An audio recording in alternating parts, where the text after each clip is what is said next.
Good evening. This is Brett Butterfield, and I want to talk to you a little bit about classic literature tonight. A few years ago, I made a video on Shakespeare. Reading classic literature can be difficult, and the older it is, generally, the more difficult it is. So I found Shakespeare challenging. I have a doctorate degree, not in literature, and in health sciences. Um, I found it challenging. So if you felt that way as well, go go uh, go look at my Shakespeare video. In literature, the three most referenced literary works are going to be in Western civilization is Shakespeare, the Bible, and the Greek mythology. Okay, and so really to be literate, you want to have a background in these three areas, and they're constantly referenced, and that's almost to some extent what makes a book a classic. So the Bible is the most referenced book in Western civilization. Shakespeare is referenced a great deal. A lot of our language comes from Shakespeare.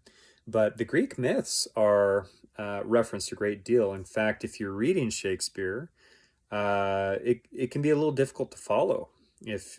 Well, I mean, you can follow it fine, but there's a lot of references to Greek mythology, Roman mythology, and even when I went to church this week, and they're talking about the missions to Greece and Ephesus and so forth.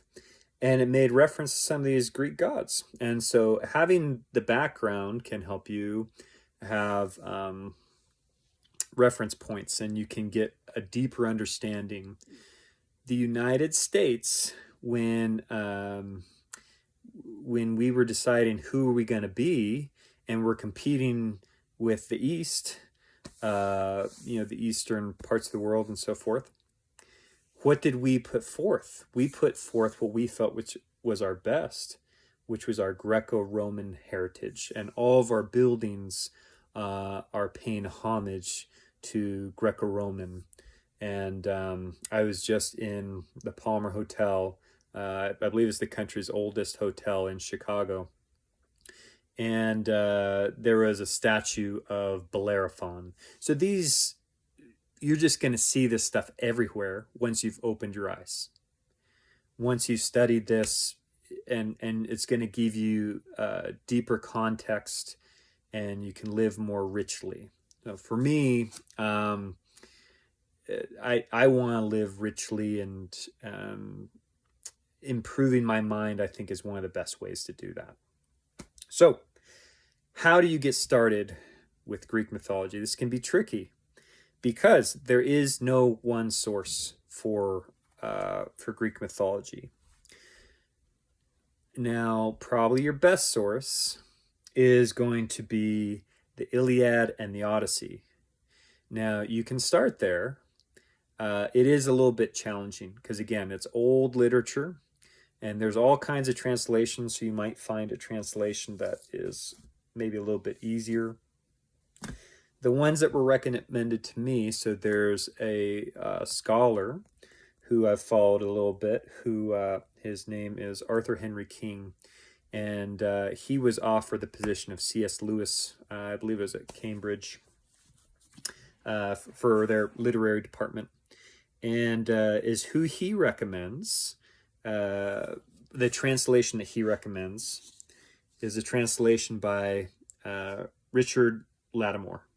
So this is the Iliad of Homer. The original was written in ancient Greek, and this is a translation by Richmond Lattimore. Okay. The other one he recommended for the Odyssey was E.V. Ryu. I think that's how it's pronounced. I don't know what EV stands for. EV, and then it's R-I-E-U is Ryu. R-I-E-U. Okay. And that's all I can see of his name in here. Those were the ones that were recommended to me by Arthur Henry King. Lots of translations. Some are better than others. Okay, so that's really a great place to get started. If you're willing to really get into the meat, that's where you go. Okay, they're kind of challenging, and you might want to get your feet wet first. Start with milk before meat. And the easiest way to get your feet wet is to maybe watch, there's a really great series called The Great Greek Myths. And I found it on Amazon for free. You'd have to watch commercials or you can buy it. But it's 3 seasons. The first season is over 20 episodes to give you kind of general contextualization of Greek mythology, their creation story, the different gods and stories and so forth. And then season 2 is the Iliad. Season 3 is the Odyssey. So it's a great series. Very well done. There's not very many well done productions, series, movies on Greek mythology. It's kind of surprising actually. That's not covered better. Whereas there's a million productions of the Shakespeare plays. Right? You have tons of material there. So let's see here. The other one that's great is this is a book by Edith Hamilton, and it's just called Mythology. Now, Edith Hamilton is a very well-respected scholar. She's got all kinds of awards. She was given the honorary citizenship. I believe it's to Athens or Greece. And so she's a very well-respected author, and this has actually covers not just Greek, but Roman and also the Nordic mythology. And so you can take what you want from there.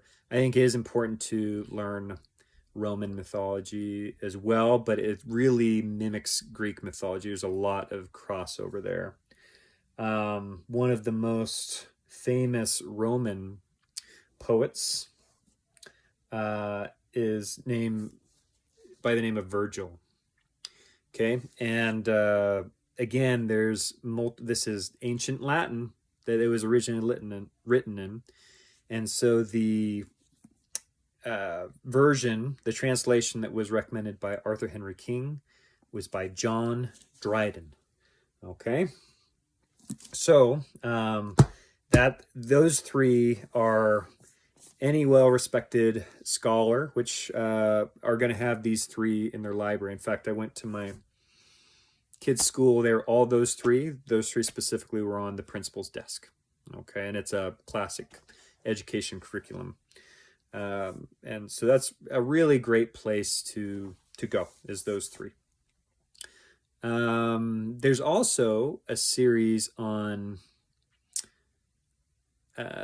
the app is called Wondrium. Okay, it used to be called The Greatest Courses. They have several courses that are at least somewhat related to Greece, including you could learn how to speak Greek, and he is tailoring it in such a way that you would be able to read like the Iliad, the Odyssey. The New Testament was originally written in Greek, so you could actually learn some of that. They have some Greek history, Greek philosophers.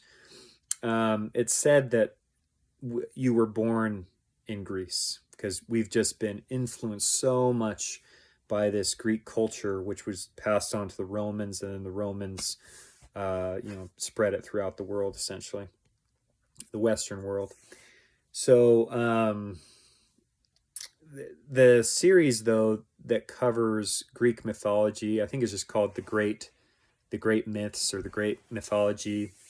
They're on Wondrium. And again, it's not just Greek mythology. I also cover Roman, Nordic, and other myths that and a lot of those are interesting. They're worth looking into as well. There's like half a dozen on Greek mythology, and you can get started there. Half a dozen on Roman mythology. Okay, so I've been wanting to do this video for a while because it's kind of a follow-up on my Shakespeare. I think that these are a great way to get started. I'm is helped me because I've been challenged by getting into Greek mythology too, because like I didn't have good sources, good places to go. But I found these sources, so now you have them, and I wish you the best of luck. Now, sometimes when I'm reading a heavy book like this, you might go somewhere where there's some summaries. I'm trying to think what the word is, but like the website Spark Notes. So sometimes I'll read a summary of the chapter before I read the chapter because again, the language can be very very challenging. Some of you who are really good readers, you're not going to need that. If you're like me and you're trying to get a better hold of it, then that could be something you could try too. Okay, love to hear what your thoughts are. Thanks for tuning in.